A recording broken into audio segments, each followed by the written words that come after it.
Olá, Web3. Seja bem-vinda ao Bloco Café 41. Começamos julho com uma advogada que mergulhou na Web3 para acompanhar a evolução do direito. Ela revela como a blockchain pode proteger a privacidade dos dados e os cuidados necessários. Segundo ela, a regulação irá perpetuar privilégios, apesar da Web3 trazer poderes antes inacessíveis, e conclui que o institucional não está disposto a largar o osso. A prova? A corrida institucional para o Bitcoin. E ainda, é possível ter privacidade com as CBDCs? Como o direito poderá se beneficiar dessa nova tecnologia? A OAB está à frente? A Associação Brasileira de Criptoeconomia representa os valores da Web3?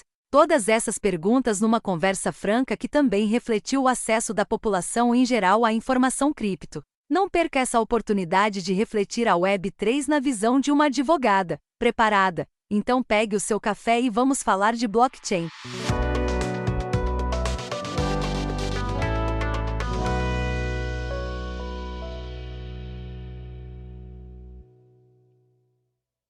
Muito bem a todos que chegaram agora, eu sou o I So Serious e esse é o Bloco Café, o podcast Web3 que acredita que a informação é a ponte para a revolução. Aqui você vai mergulhar no universo da Web3, entender suas possibilidades e desafios e descobrir como ela pode revolucionar a sua vida digital. Com entrevistas exclusivas com builders, queremos compartilhar conhecimento e inspirar você a construir o futuro que deseja. Experimente você também a Web3 com o Bloco Café. Na blockchain já é possível você ouvir o nosso podcast sempre um dia antes de ser distribuído na Web2, mintar um NFT gratuitamente a cada episódio e coletar os curtas mais interagidos pela comunidade. Favorite o Bloco Café no protocolo da Áudios e peça o POAP deste bloco. Se você já está na Lens, siga a gente por lá também. E assim, de bloco em bloco, experimentamos a blockchain para eternizar os nossos cafés. O agregador de links está na descrição. Bom, agora sim, vamos para mais um cafezinho na blockchain. Dessa vez estou aqui com a Leia Idalina. A gente vai bater um papo aqui, mas a gente conheceu lá na Bankless Brasil. Ela é membro da Guilda do Jurídico. Eu estou bem ansioso aqui por essa conversa. Acho que a gente vai aprender bastante sobre privacidade, regulamentação, enfim. Vamos passar a bola para ela. Eu quero já agradecer, Leia, de antemão, por você ter aceitado o convite do Bloco Café. Uma honra ter você aqui nos nossos estúdios. Eu, então, peço a gentileza de você se apresentar para a nossa comunidade e aquela clássica, Leia, como que a Leia e as criptos se encontraram. Seja bem-vinda, Leia. Bom dia a todos. Desde já agradeço pelo convite. Estou honrada em receber este convite e vamos bater um bate-papo aqui bem legal sobre privacidade de Web3. Primeiro, me apresentando, sou Leia Idalina de Lima, sou advogada e agora também contadora. Tenho especialização em Direito Digital e Compliance pela Universidade IBMEC Damásio. Tenho algumas certificações pela ESIM em Proteção de Dados, pelo Data Privacy Brasil, pela Cybersecurity. Respondendo à primeira pergunta, eu entrei nesse mundo do blockchain, de criptoativos, pelos estudos. Foi quando eu estava fazendo a especialização, descobri essa temática, e aí bateu aquela forte curiosidade de entender mais como funcionava esse mundo. E daí para lá, não consegui mais sair. Venho me aprofundando na temática e estudando ela sobre vários aspectos, inclusive da privacidade de dados. Leia, vamos aqui já então entrar no assunto do podcast. Como que a privacidade de dados na Web3 é diferente da Web2? A privacidade de dados na Web3, ela tem um viés mais diferenciado, porque na Web3 é um mundo totalmente descentralizado. E a privacidade que a gente vem verificando, ela foi implementada no mundo Web2, ou seja, é um mundo centralizado, onde as coisas são feitas de forma mais concentradas. E aí, nesse momento de Web2, quem detém os nossos dados, na grande maioria das vezes, são as empresas, as instituições, pela forma que nós passávamos nossos dados e nem sabíamos como esses dados seriam manipulados. No preenchimento de informações, de coleta de dados indevidas, irregulares, sem uma finalidade específica. Isso foi caracterizado na Web2 e na Web3 a gente já começa a perceber um movimento totalmente diferente. Como a informação era vai ficando mais concentrada no indivíduo, na Web3, a gente verifica uma mudança de pensamento, de filosofia, de perspectiva, dando ao indivíduo essa autodeterminação dos dados. Ele vai começar a ter mais uma consciência de como ele vai fornecer seus dados e qual a finalidade vai ser empregada no tratamento dos dados nesse momento da Web3. Diferente da Web2, que as empresas, a gente até verifica naquele livro da Chausson, que fala sobre capitalismo da vigilância, como as empresas detêm os nossos dados e como eles são monetizados. Então, no momento, a gente verifica que a privacidade na Web 2 ela já vai sendo bastante estudada, mas na Web 3 a gente ainda percebe que tem muita coisa ainda para estudar, para agregar, porque não está totalmente específico.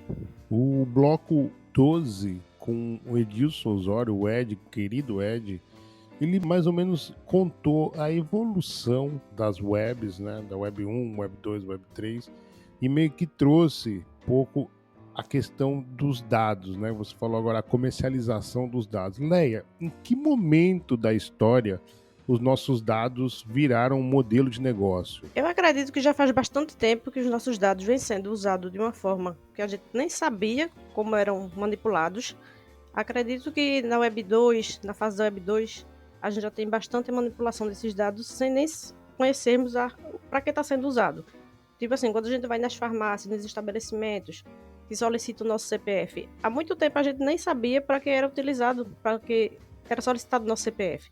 E aí a gente verifica que tem toda aquela movimentação das empresas verificarem o comportamento dos usuários para daí ir definindo outras políticas, outras formas de comercializar nossos dados e fazer novos negócios com a utilização dos dados dos usuários, sem o usuário estar sendo monetizado por isso. Acredito que desde há bastante tempo que a gente nem conhecia essas informações. Não, isso. Você me fez lembrar agora. Tem um amigo, a gente se encontrou lá. Meu irmão, lembrei de ti numa balada ontem e tal. Falei, o que foi, cara? O que aconteceu? Pô, só podia entrar na balada se desse o CPF, cara. Eu falei, mano, se o Ai tivesse aqui, ele não ia entrar na balada. É impressionante como que eu sempre dei essa importância ao CPF, né? Gente, pra que você precisa de um CPF? Que, né, você pode abrir uma conta no banco com o meu número do CPF. E pra que eu preciso, por exemplo, comprar um remédio, né? Pra comprar uma bebida na festa, né? Então é impressionante como que... E assim, uma coisa que é importante também a gente falar, né, Lé, não é que quem tá pedindo os nossos dados possui a malícia de negociar isso, né? Mas é que ele pode ser hackeado, Exato. ele pode ser explorado, né? Então, os nossos dados, eles estão à mercê de qualquer sistema. A partir do momento que você coloca ali, e tal qual na Web3, de protocolos DeFi, quando a gente está lá interagindo nos protocolos, a gente tem que um pouco saber que, pô, pode ser hackeado, né? Então não é a questão que eu estou colocando em xeque a idoneidade da farmácia ou de uma festa lá que está pedindo meu CPF, né? Só que eu não sei qual é a segurança que você aplica nisso, enfim. Vamos tocando o barco aqui. Leia. E são dados que realmente, assim, não tem aquela finalidade. Por que você vai entrar numa balada, num estabelecimento e para se dar o seu CPF? O seu CPF ou o seu, sei lá, outro dado vai ser interessante para quê naquele evento, naquele momento? São coisas assim que não tem a qualificação específica, não tem aquela necessidade de ter esses dados. E aí são muitos dados, como você falou, corre o risco, né, da questão da segurança digital. E não só o uso indevido pelos estabelecimentos, mas também pode ser hackeado e seus dados podem ser usados para outros fins ilícitos, e daí você ter outras responsabilidades que não demandaram da sua conduta. Realmente fica uma coisa complicada. E aí nós vamos entrar aqui, porque a ideia é justamente essa. Como é que a Web3 vai mudar esse jogo, né? Leia, a gente tem tipos de blockchains diferentes também, né? Tem a blockchain pública, em que você tá lá, por exemplo, Bitcoin, Ethereum, enfim, que tudo que acontece ali tá lá, né? Mas existe também as privadas, né? Por exemplo, prova de autoridade ali, que é um conselho eleito e tal. Enfim, existe diferença da privacidade de dados nesses tipos de blockchains? Existe sim. Na blockchain totalmente pública, a gente verifica que essas questões de privacidade ela não se adequam muito. Por quê? Na Web3, as blockchains públicas, elas são totalmente descentralizadas e o propósito dela é realmente ter uma transparência maior. Então, assim, de certa forma, fica inviável a gente garantir uma privacidade de dados numa blockchain pública.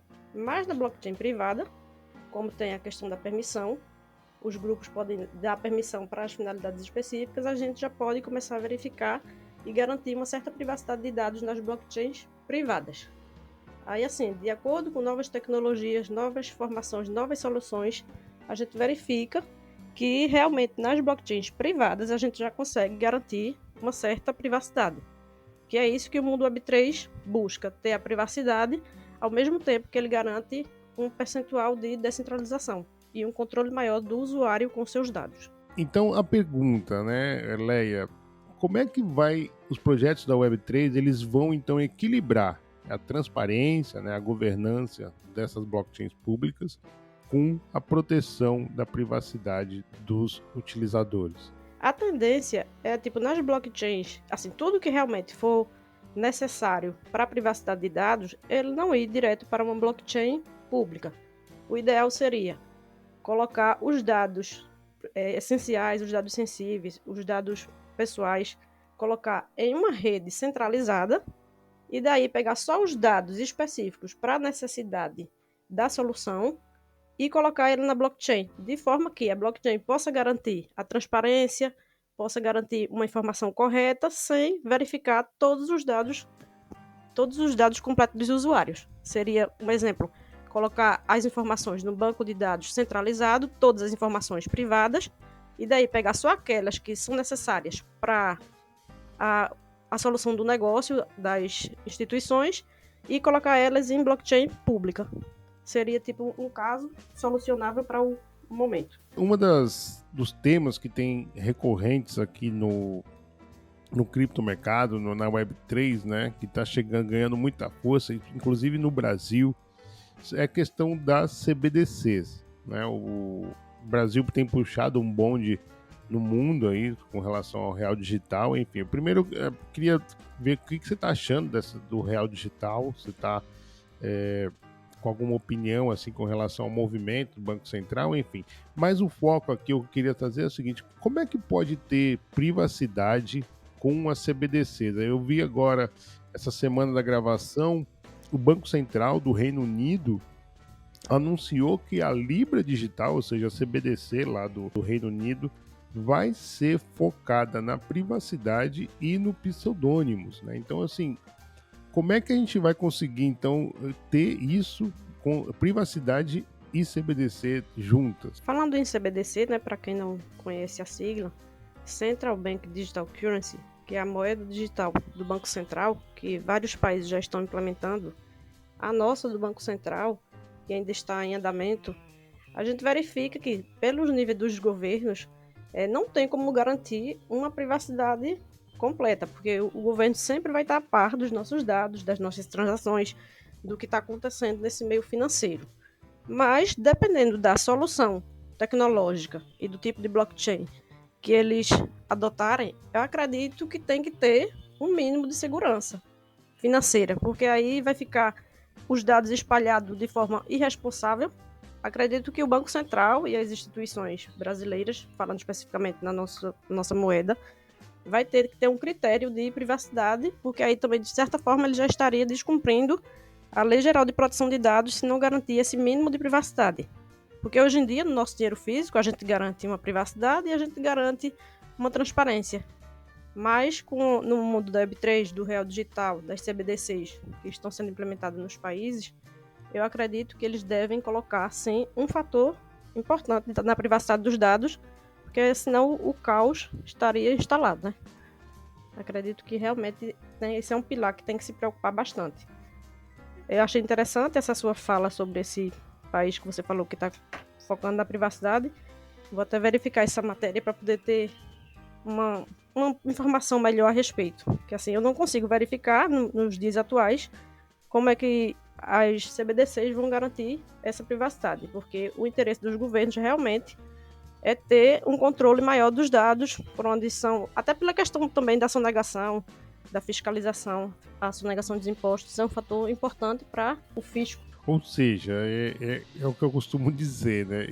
Não basta eles saberem onde a gente mora, quanto a gente ganha, o agregado familiar, agora eles querem saber também o que você está gastando, né? É impressionante E aí Eu acontece, também. e aí acontece também que a gente pode verificar, por outro lado, um viés discriminatório, né?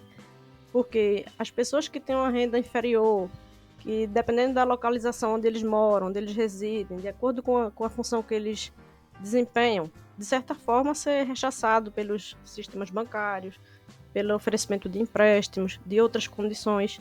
Aí também realmente é um ponto que a gente precisa ficar de olho, ficar atento, que aí de certa forma começa a haver um viés discriminatório também. Pelo que eu entendi aqui, está querendo dizer, Léa, é que os governos já se deram conta de que a tecnologia é imparável, de que o criptomercado não vai recuar. Isso daqui, pelo contrário, vocês vão precisar se adequar. Ou seja, a palavra de Satoshi Nakamoto ganha força na parte governamental. E aí, assim, bom, já que a gente não pode ir contra ele, vamos fingir que somos ele e vamos melhorar a nossa eficiência de controle da população. É mais ou menos isso que está querendo dizer, é isso mesmo? Exato, exato. De certa forma, a gente, cada dia que vai passando, estamos sendo mais vigiados, mais controlados. Eu acredito que seja só uma roupagem diferente para realmente deixar aqueles menos espertos pensando que a coisa está muito boa, mas na verdade eu percebo que cada dia o controle só aumenta. E esse controle vai implicar em políticas públicas, políticas sociais, uma certa forma de deixar a população mais assim restrita ao que eles querem. Ou de certa forma, resumindo a palavra, seria diminuir a liberdade. Pelo menos é o que eu percebo no contexto atual. E aí tem um conflito, né? Porque a Web3 ela prega o oposto disso, né? Então eu estou curioso para ver como é que vai caminhar, né, as soluções, enfim. Bom, até entrando um pouco nessa questão do que a gente está falando agora de governos, de reguladores, né? Leia, como é que você está vendo a regulamentação do criptomercado, especialmente nos países como, por exemplo, os Estados Unidos, que está ultra regulamentando o setor? Eles estão pegando bastante, inclusive com os protocolos que garantem privacidade, por exemplo, Tornado Cash, enfim, tokens de privacidade, né? Enfim, como é que você está vendo a regulamentação do criptomercado, inclusive indo para a privacidade? Eu acredito que, falando mais especificamente da SEC, nos Estados Unidos, eu acredito assim que eles estão sentindo na pele o movimento do criptomercado, da criptoeconomia. Eles já perceberam que não tem como, tanto os Estados Unidos como o resto do mundo, não tem como fugir desse novo cenário Web3. Não tem como fugir do caráter da liberdade. Não tem como fugir desse aspecto da descentralização.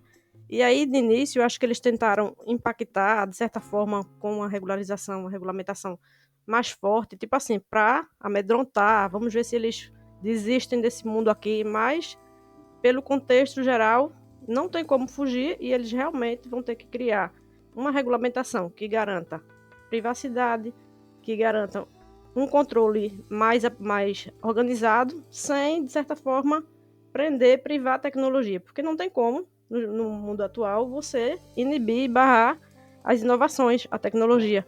A tecnologia e a inovação, ela continua sendo modificada todos os dias, em questões de minutos você vê uma nova tecnologia, vê um aplicativo diferente, vê uma solução web diferente. Então, assim, tanto os Estados Unidos, como o Brasil, como o mundo, vai ter que, de certa forma, criar um modo de regulamentar, sem, de certa forma, prender e engessar o desenvolvimento, o avanço tecnológico, porque realmente não tem como barrar o avanço do mundo, não tem.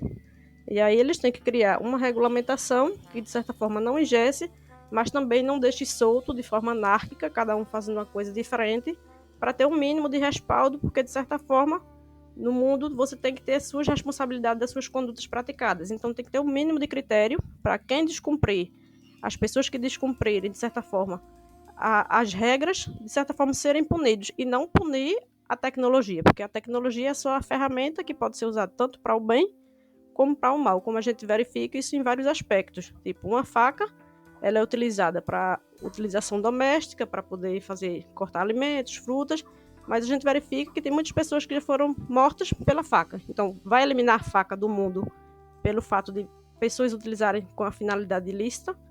Então, é isso que eu verifico. A gente vai ter que ter, de certa forma, um mínimo de regulamentação para poder as coisas andarem de forma mais coordenada, de uma forma que tem uma simbiose, tem uma junção, tem um equilíbrio entre o mundo digital e o mundo físico. Como é que os governos vão proteger o lado mais fraco da história nessa regulamentação no criptomercado, né? Ou seja, que essa regulamentação não seja para proteger quem já é protegido. Como é que você vê que a Web3 vai forçar uma maneira diferente, ou você acha que não? No fim das contas, a regulamentação vai continuar perpetuando alguns privilégios, ou muitos?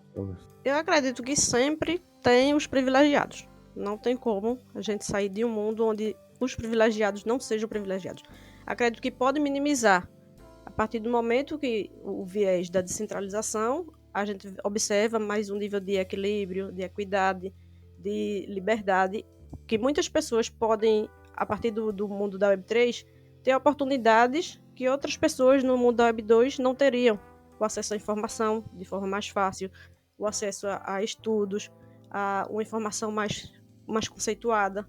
Então, assim, privilégios acredito que sempre vai existir, ou para mais ou para menos. Mas eu acho que, de certa forma, os menos privilegiados, de certa forma, terão um benefício. Acredito que o mundo ele tende também para uma descentralização, mas também um equilíbrio, uma distribuição que seja mais favorecida para aqueles que não têm tantas condições. Acredito sim que vai ter um caráter de liberdade que alcance muita gente.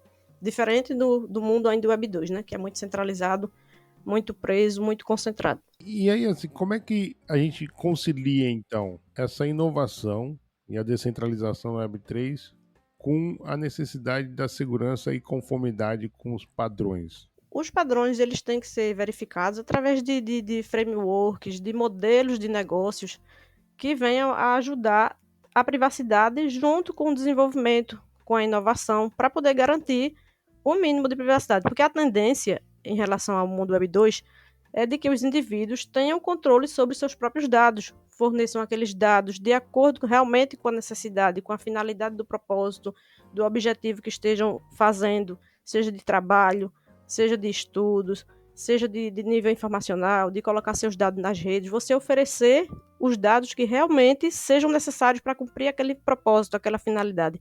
E não distribuir todos os dados para ficar de forma aleatória e servindo apenas para grandes empresas utilizarem seus dados e daí monetizarem e ganharem às custas de todos os usuários, sem os usuários saberem para que estão sendo utilizados e qual a finalidade e o risco que esses dados podem ocorrer disseminados de forma irregular, ilícita. Leia, agora vamos fazer uma suposição aqui. Acabou a gravação do Bloco Café, você recebeu um convite do Senado lá para integrar uma comissão ou de uma empresa, ou enfim, de pessoas que estão ali focando na regulamentação do criptomercado. Leia, qual seria a tua recomendação? Qual seria teu viés ali dentro desse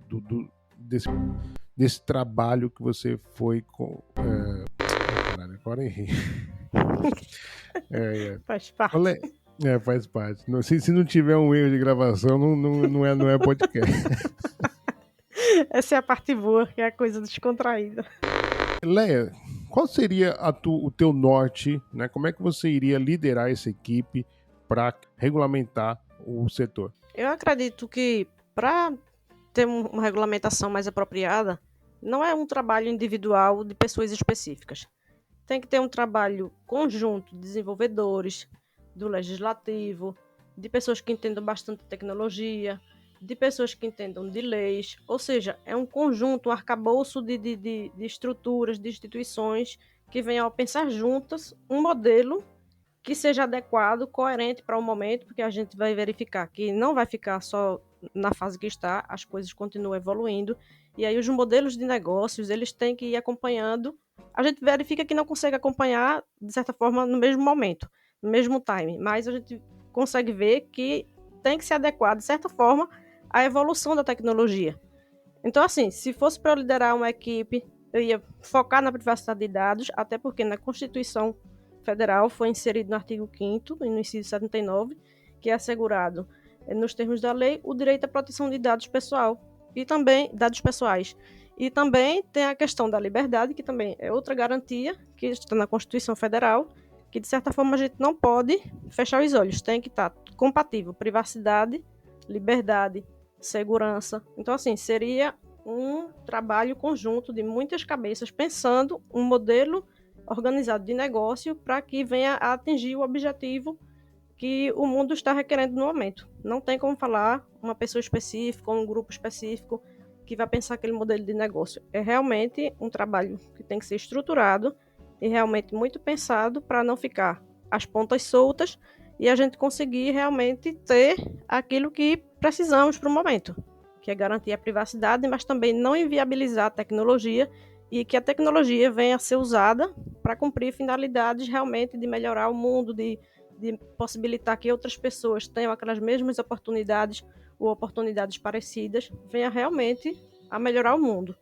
E não ficar nessa bagunça, um quer uma coisa, o outro quer outra coisa, e ninguém chega a um consenso. Era exatamente isso que eu ia te perguntar agora, né? Você acha que existe esse grupo plural aí, diverso, no criptomercado, na regulamentação? Você acha que isso daí é uma utopia nossa? Ou você está vendo alguma integração, assim, de grupos de trabalho, de frente de trabalho, liderando isso? Acredito que já tem, mesmo de forma assim ainda pequena, mas acredito que já tem grupos de trabalho, tipo a CVM, o Banco Central, tem associações de criptoeconomia que estão se juntando para discutir esses conteúdos.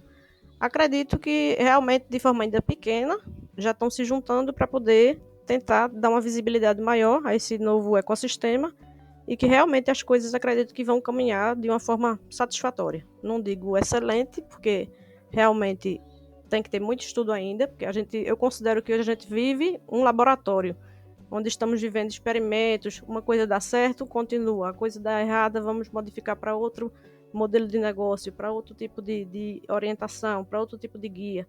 Acredito sim que já tem grupos estudando realmente para poder a coisa andar de forma satisfatória. É curioso, agora quando você estava na tua resposta, eu lembrei, por exemplo, da Associação Brasileira de Criptomoedas. AB Cripto. Eu tenho um misto cada vez que eu vejo, ouço falar sobre a ABC Cripto. Agora, recentemente, teve o Banco Itaú se juntando à associação. Mais recentemente tivemos a Chiles e a Sócio.com, que é uma blockchain, um serviço de fan tokens, é um mercado bem forte nas criptomoedas, enfim. E eu tenho um pouco assim de receio justamente nisso, assim, poxa, estamos centralizando uma coisa que deveria ser centralizada ao mesmo tempo que você entende que precisa haver centralização em alguns pontos. Como é que você vê essa questão assim você se sente bem representada com a Cripto, por exemplo? Eu acredito que para início é um bom começo. Acredito que ela está cumprindo realmente o papel de disseminar conhecimento, de tentar dialogar com os mercados, com os bancos, porque realmente os bancos não vão sair fora, nem vai dar de bandeja tudo que eles já conquistaram e o monopólio e a estrutura que eles têm. Acredito que eles vão tentar se encaixar da melhor forma nesse modelo, tentando, de certa forma, puxar mais para o lado deles. Mas acredito que com o olhar verificando o mundo novo, porque não tem como eles ficarem isentos de um novo ecossistema, de uma nova mentalidade, de uma nova filosofia de mundo. Então, eles realmente, aos pouquinhos, acredito que eles vão começarem adentrando esse novo mundo para ver o que é que eles podem adaptar de melhorias do mundo Web3, adequando aos projetos que eles já têm. Não tem como ficar de fora, vão ter que realmente se inserir nesse mundo, mas com certeza eles ainda vão ficar, de certa forma, centralizando bastante. Cabe a gente ir verificando, né, a modificação do mercado e vendo o que dá para fazer, estudando bastante, disseminando conhecimento, porque eu vejo que é uma parte também muito deficitária ainda, é a falta de conhecimento. A grande maioria da população não sabe, não conhece nada, acha que NFT é só uma figurinha, Bitcoin é só coisa ilícita, coisa ilegal. Aí realmente o viés da informação está muito complicado ainda. Tem uma assimetria informacional grande. Acredito que tem que investir bastante na informação mesmo, nas propagandas, na informação, disseminar conhecimento. Justo isso que você faz no seu podcast, que é realmente uma coisa muito interessante, que é disseminar conhecimento. Porque conhecimento a gente verifica que é tudo muito caro, pelo menos o que eu percebo. Conhecimento é caro, conhecimento demanda tempo. Nem todo mundo está querendo parar o seu precioso tempo para ficar estudando estudando a coisa que não entende, que de certa forma é difícil porque tem viés tecnológico, tem viés de regulação, tem viés de diferença de países, e de certa forma cada país tem os seus critérios específicos, mas também ao mesmo tempo estamos todos conectados na web. Não tem como ficar tudo muito diferente, também tudo muito parecido. Então, assim, demanda muito estudo, muito esforço, e a maioria das pessoas não estão preparadas, ou talvez não queiram demandar esse tempo precioso para ficar estudando muitos conteúdos que realmente são difíceis de início de entender. Leia, como é que você está vendo a OAB, a Ordem dos Advogados? Como é que você está vendo a questão de blockchain, de direito? Você acha que... eu lembro que estava num space também de alguém e era sobre direito da Web3 e alguém falou assim, meu amigo, você sabe qual que é a revolução, a grande revolução da Web3? São os smart contracts, contratos inteligentes. E onde há contrato, há advogado. Então, não tem como você pensar o Web3 sem o direito, sem a advocacia e tal. Enfim, como é que está o setor da Ordem dos Advogados, enfim. Traz um pouquinho para a gente dessa experiência que você tem visto no Brasil. Eu não tenho visto um movimento assim amplo da OAB, pelo menos nos eventos que eu tenho acompanhado e tenho verificado. Não vejo a OAB se manifestando muito ainda, nem a nível de conhecimento a respeito da Web3, desse novo ecossistema. O que eu percebo são advogados individuais ou grupos de advogados em seus escritórios ou em grupos de estudo, fomentando justamente esse assunto, trazendo à tona essas informações novas, verificando, mas são grupos ainda pequenos ou talvez pessoas isoladas. Aqui mesmo na região Nordeste, realmente até os eventos ficam bastante concentrados em Sul e Sudeste. Não verifiquei até agora nenhum evento aqui no Nordeste, sou de Recife, eventos que tenham abordagem dessa temática. Eu ainda vejo eles um pouco afastados, mas é a gente que tem que realmente trazer esse movimento para cá e transmitir informação, disseminar conhecimento, que é isso que a gente busca e você, com preciosidade, está fazendo no seu podcast, que é trazer conhecimento e informar mais pessoas. Que a informação, o conhecimento é o que liberta. E tudo é pelo conhecimento. Nossa, eu fiquei surpreso. Eu achava que a OAB estava um pouquinho mais à frente nessa corrida. E, enfim, você tocou num ponto muito, muito legal que vou até puxar aqui agora, que é a questão do conhecimento, né, do público e tal. Outro dia eu estava conversando com um colega, um amigo lá de São Paulo, né? Ele é cachorro louco, motoboy, tá no Uber, enfim. E aí a gente tava falando sobre cripto e tal, porque ele queria que eu indicasse para ele uma cripto para comprar, né? Falei, cara, não vou te fazer isso, porque senão você pode perder seu dinheiro e aí você vai me culpar. Falei, mano, você tem que dar uma lida nisso aqui. Ele falou, ô filho, tô trabalhando 18 horas por dia para ganhar 30, 50 pau por dia, cara. Como é que você ainda quer me falar para eu estudar? Pô, você tá de brincadeira, meu? Você acha que eu vou ler daqui? Enfim, como é que é, então, a gente...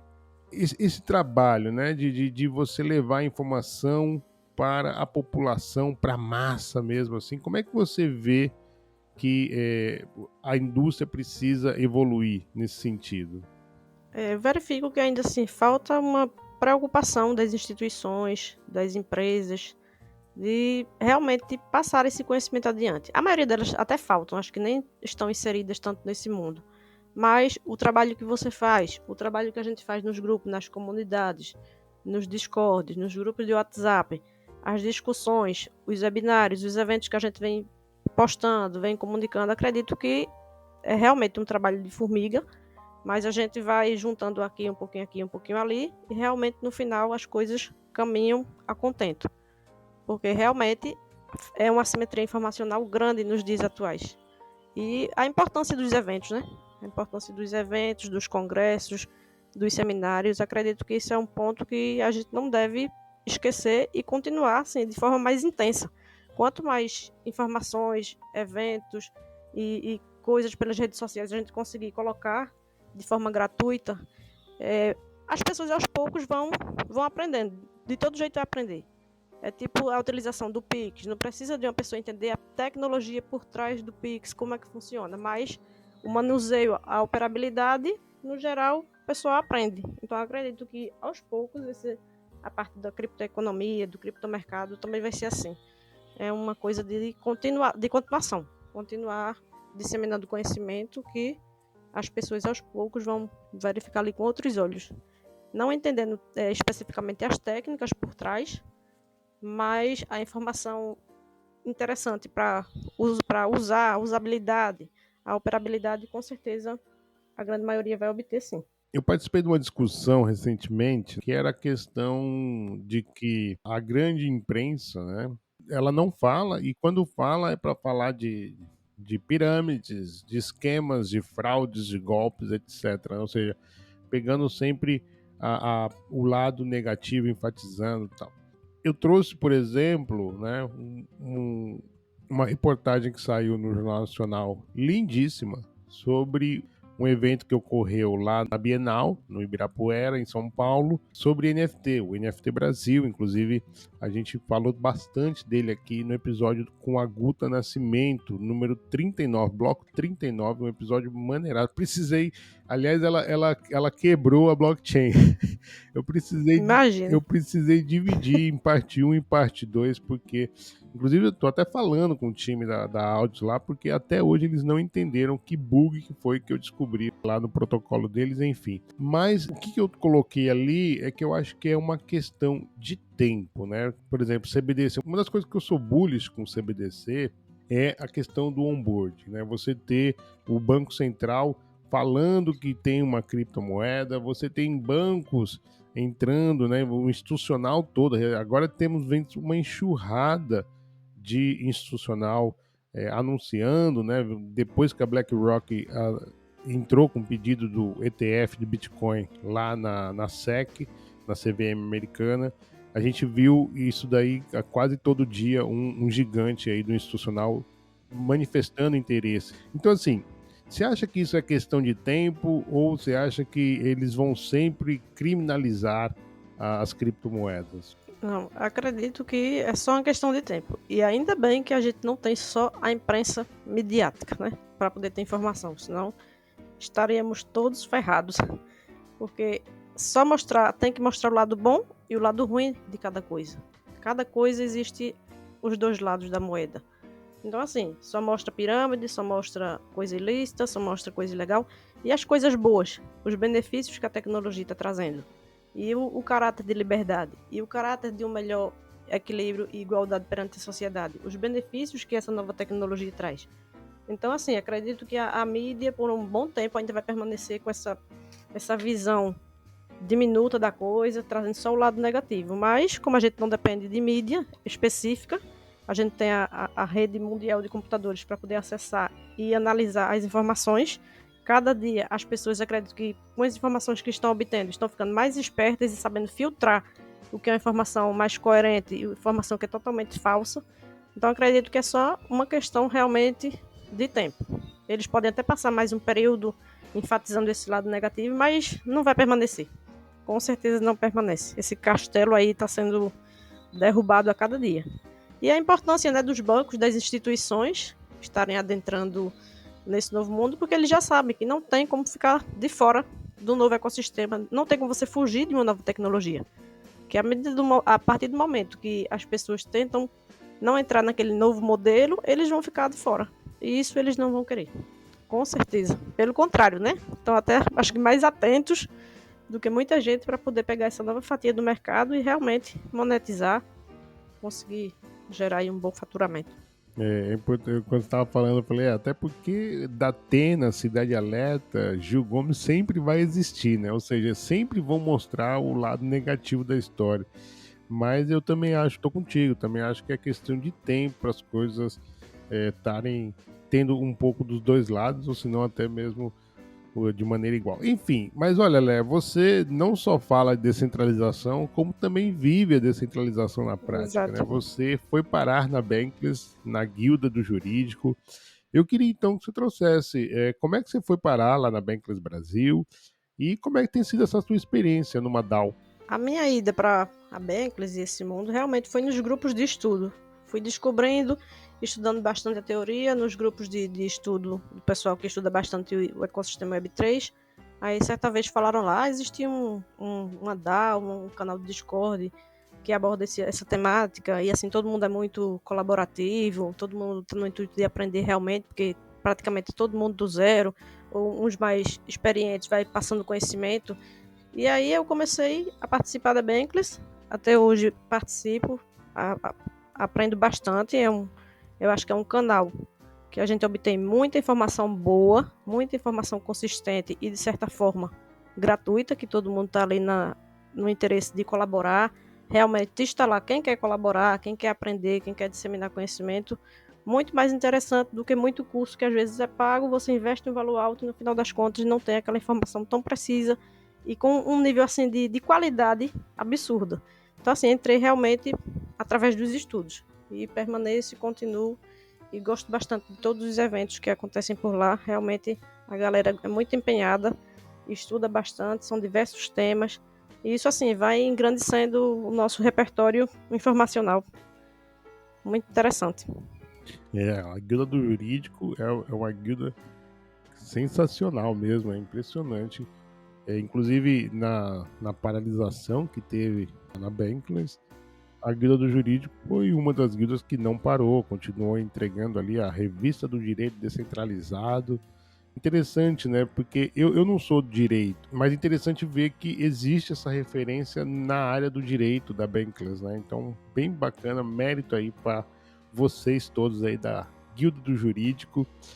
Sou muito fã de vocês. Leia, eu vou trazer agora uma pergunta da comunidade. Eu sempre jogo lá uma horinha antes da gravação. O que você perguntaria para a Leia? E o querido Red Gonzaga está sempre com a gente aqui. Um abraço, Red. Ele perguntou aqui uma saladinha de palavras que eu confesso que nem eu tive que perguntar aqui para a Leia o que era isso. Bom, mas agora já sei. Como a Lei Geral de Proteção de Dados se correlaciona com a tecnologia de prova de zero conhecimento, né? Ou seja, só para explicar um pouco para quem não está situado um pouco o que significa isso, prova de zero conhecimento é você fornecer informações sem o outro lado saber. Por exemplo, necessidade de identificação. Então, eu entro numa corretora, faço meu cadastro lá, só que a corretora não tem nenhum acesso a nenhum dado de informação, mas o sistema consegue validar que eu, de fato, sou uma pessoa, que estou em dia com meus impostos, com a justiça, etc, etc. Então, isso seria o zero conhecimento. Agora a Leia vai trazer aí a parte dela, né, que é a Lei Geral de Proteção de Dados. Então, como é que essa tecnologia se correlacionam? A Lei Geral de Proteção de Dados, ela foi pensada não para esse momento do mundo atual do ecossistema Web3. Ele foi pensado, formatado para as questões que já existiam no mundo Web2, que a gente verifica que é uma questão de centralização. Mas estamos verificando que estão aparecendo novas soluções tecnológicas. Um dos exemplos é a prova de conhecimento zero, que aí ele dá uma nova versão para você garantir a privacidade, de certa forma, cumprir com os requisitos da Lei Geral de Proteção de Dados de uma forma que não está lá escrita, delineada na lei, mas que você garante o propósito da lei, que é fornecer a privacidade dos indivíduos por uma forma de uma solução tecnológica, que é a prova do conhecimento zero, onde você passa a informação necessária para aquele propósito que está sendo requisitado, sem você informar todos os seus dados.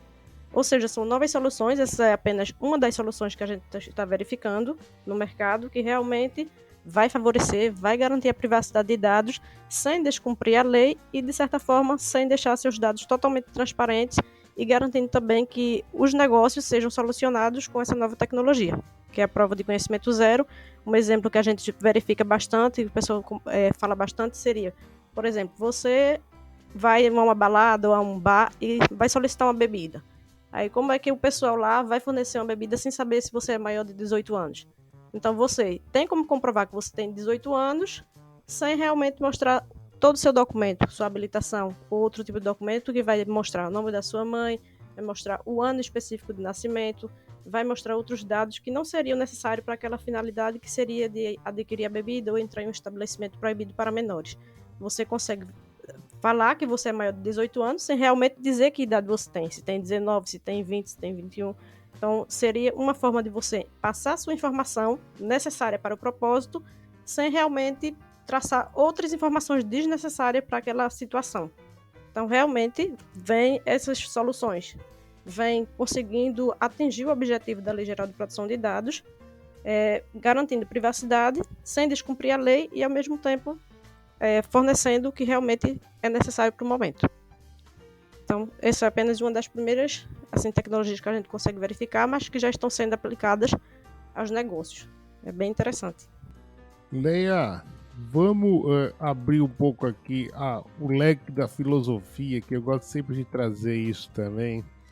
Como que a Web3 melhoraria o teu início na advocacia? Ou seja, o que talvez você vê na Web3 hoje que você fala assim, se eu tivesse isso daqui lá quando estava estudando direito, isso seria bem mais fácil, enfim.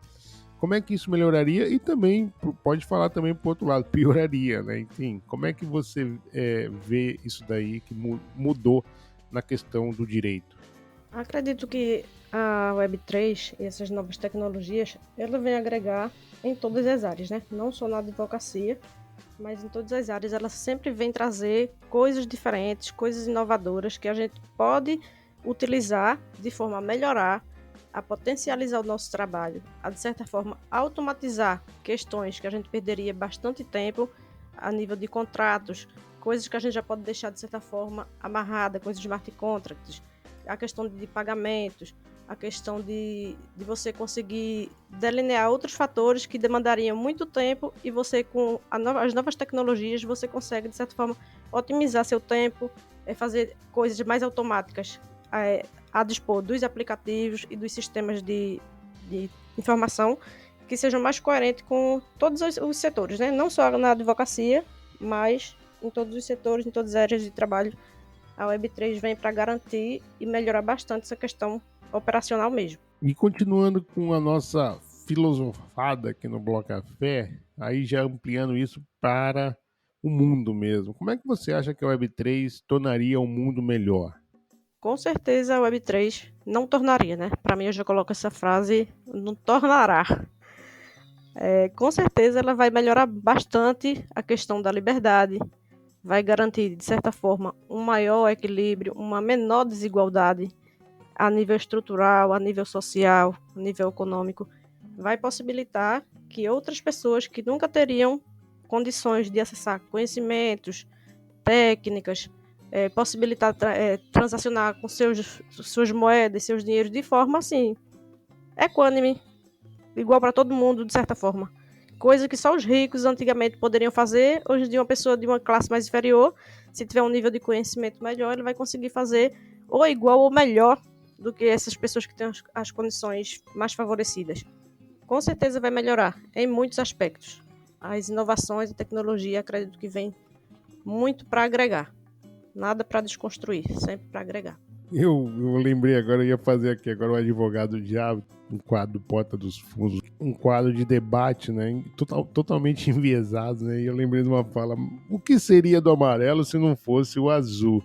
Mas assim, o que eu queria trazer, Leia, é o seguinte, e os pontos negativos? Né? O que você vê que a Web3 precisa que nós, que já vivemos, estudamos e queremos tornar cada vez isso uma realidade no mundo real, né? Uma realidade no mundo real, uma realidade.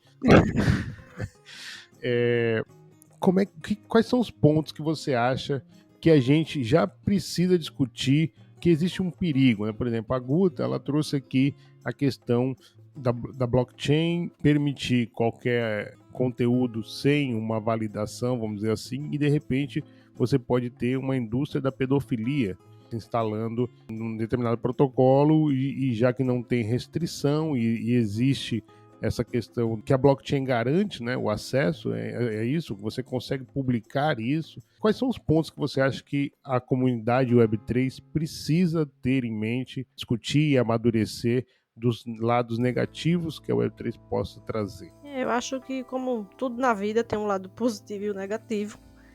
Com certeza, a parte negativa são várias, né? Que a gente também só aponta as partes positivas. Tem as negativas também para a gente verificar. Seria a questão da violação dos dados pessoais, que a gente tem que estar bem atento como nossos dados são compartilhados e como esses dados, se acontecer um risco de vazamento, como eles serão reportados à Autoridade Nacional de Proteção de Dados, quais serão as responsabilidades de quem vazar esses dados, a perda da confiança, a multas e penalidades regulatórias também. Quem for pego fazendo coisas erradas, de certa forma vai ter que ter multa e penalidades para cumprir. Roubo de propriedade intelectual, a gente também pode verificar que as pessoas podem se apossar de informações que não são suas e colocá-las no mundo, nas redes, como se fossem informações suas, fidedignas. A espionagem cibernética e as sabotagens também que podem acontecer, os ataques de ransomware, ou seja, inúmeros pontos são negativos.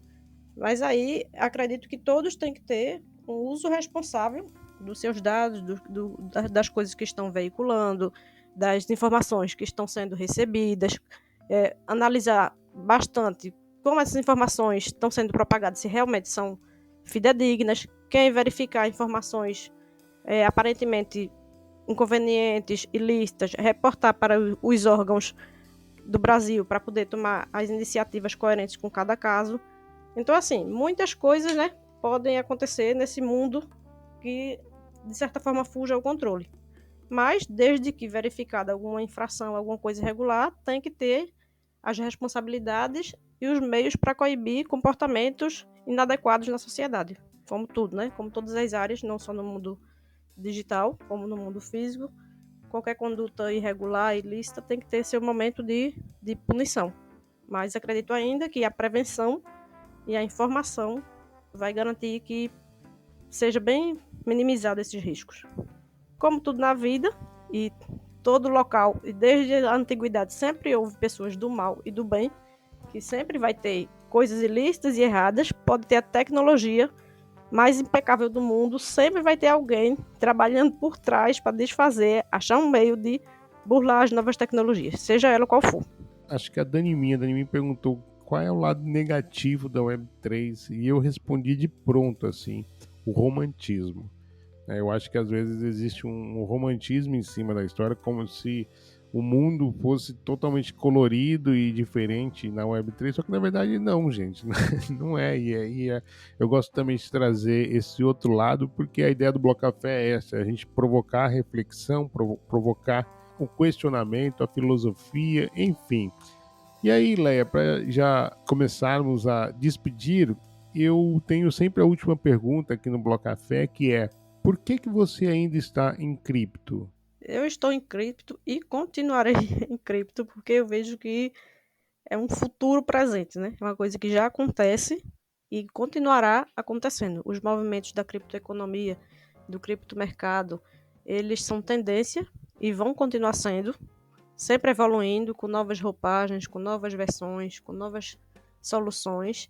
E acredito que não tem mais como sair desse mundo, porque é um mundo que realmente todos buscam, um mundo mais equilibrado, mais descentralizado, que permita uma liberdade, não totalmente uma liberdade anárquica, mas uma liberdade, de certa forma, otimizada, que todos venham a ter benefícios, que venham construir coisas grandiosas para um futuro até próximo ou um pouco mais distante.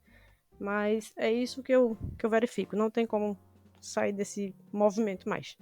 E permanecerei nele até os últimos dias de vida. Permaneceremos juntos nessa caminhada, Leia. Exato. Olha, eu já ouço o rufar dos tambores. Rufem os tambores. Vem aí, CryptoPong. A pergunta, Leia: você está preparada? Confiança. Let's go! A primeira delas é sempre ele, Bitcoin. Precursor. Satoshi Nakamoto. Infalível. Web3. Movimento atual e futuro. NFT. Não só uma figurinha, mas possibilidade de negócios. Metaverso. Mundo novo. Um pouco desconhecido, mas que estamos buscando entender melhor. Inteligência artificial. Movimento que não tem mais como sair dele. Facilitador de muitas coisas. DAO. Modelo novo de organização de estruturas e negócios e sociedades. Segurança digital. Necessidade. Descentralização. Palavra de ordem. Dados pessoais. Proteção total. O que falta para a adesão popular das criptos é... Conhecimento. Leia, você tem alguma blockchain preferida? Não, nenhuma específica. E alguma que quer distância? Também não. Estou no momento de conhecer melhor todas. É o famoso degen, né? Exato. Você se considera uma maximalista? Não. O que foi o Crash Luna? Uma quebra e um modelo de novos pensamentos. E a insolvência da FTX? Momento para repensar a regulamentação e os novos mercados. Tornado Cash. Repensar novas ideias. Direito. Direito é tudo. Depende para uns e para outros é tudo. Direito é um meio, uma forma de organizar o mundo e verificar novas possibilidades. Leia e Dalina. Acho que é um nome forte, aí potente para o mercado Web3, com direito e contabilidade. Leia, o que é cripto? É um movimento que não tem como sair dele, um movimento revolucionário. Então é isso, com a expressão movimento revolucionário, chegamos ao fim desse bloco. Eu já quero agradecer por essa conversa, Leia. Acho que preencheu bastante lacunas aqui da minha ignorância sobre questão de privacidade de dados, enfim. Muito legal a gente trocar essa ideia, Leia. Eu espero que a gente caminhe junto aí por muito tempo e partilhe aí as nossas experiências, enfim. Bom, eu quero então pedir que você faça as considerações finais e informasse a nossa comunidade como ela pode encontrar a Leia e Dalina. Desde já quero agradecer ao Bloco Café e a todos os participantes que irão assistir esse podcast, muito enriquecedor. Com certeza participarei de outros eventos, de outros podcasts, e vocês podem me encontrar nas redes sociais, no Twitter, Leia e Dalina, no Instagram, Leia e Dalina, no LinkedIn também, Leia e Dalina. Também estou em algumas comunidades da Bankless e estou na comunidade, participo da Comissão de Direito Digital e Blockchain da ABA, Associação Nacional dos Advogados. Vocês podem me encontrar nas redes sociais. Legal, Léa, saber, eu achei muito legal quando você comentou que é a primeira vez que participa de um podcast e eu espero que seja a primeira de muitas ainda, tá? Então, sucesso. Eu quero agradecer também a você que esteve conosco até agora nos ouvindo. Também quero agradecer o carinho que você tem tido com a gente, com o Bloco Café, nas redes sociais, seja no Discord da Recycle, seja no Twitter do Bloco Café, enfim, muito obrigado. Eu espero que você tenha gostado desse bloco, assim como eu, e a gente se encontra no próximo bloco. Eu e a Leia vamos ficando por aqui, mas como sempre vem ela, Francisca Miguel, para trazer uns recadinhos muito importantes para você. Fica ligado e a gente se encontra na semana que vem. Tchau, tchau. É sempre bom conhecer pessoas fora de nossa bolha que pensam e vivem a Web3 à sua maneira, como a Leia. Desejo toda sorte para ela. Pessoal, dia 15 de julho acaba a gincana do Bloco Café no Zilli, que entre os prêmios tem 2 hard wallets Keep Key. Acesse o primeiro link da descrição e descubra se não foram desbloqueadas novas tarefas para você fazer pontos. Além das Keep Keys, tem NFTs e bilhetes para o Blockdown Festival nos dias 10 a 12 de julho, em Algarve. Se você ainda não participa da gincana do Bloco Café no Zilli, está perdendo uma oportunidade de se divertir, ganhar pontos e concorrer a prêmios. E tudo de graça. Você não vai perder, né? Para garantir o POAP dessa semana basta comentar no post fixado no Twitter a hashtag direito. Afinal, como a Leia disse no CryptoPong, direito é tudo. Hashtag direito. Dúvidas, críticas, sugestões ou parcerias? Entre em contato com a gente através do Twitter ou e-mail blocafé@proton.me. Todos os links, incluindo da Leia e da Lina, estão na descrição. Até a próxima, gente! Tchau!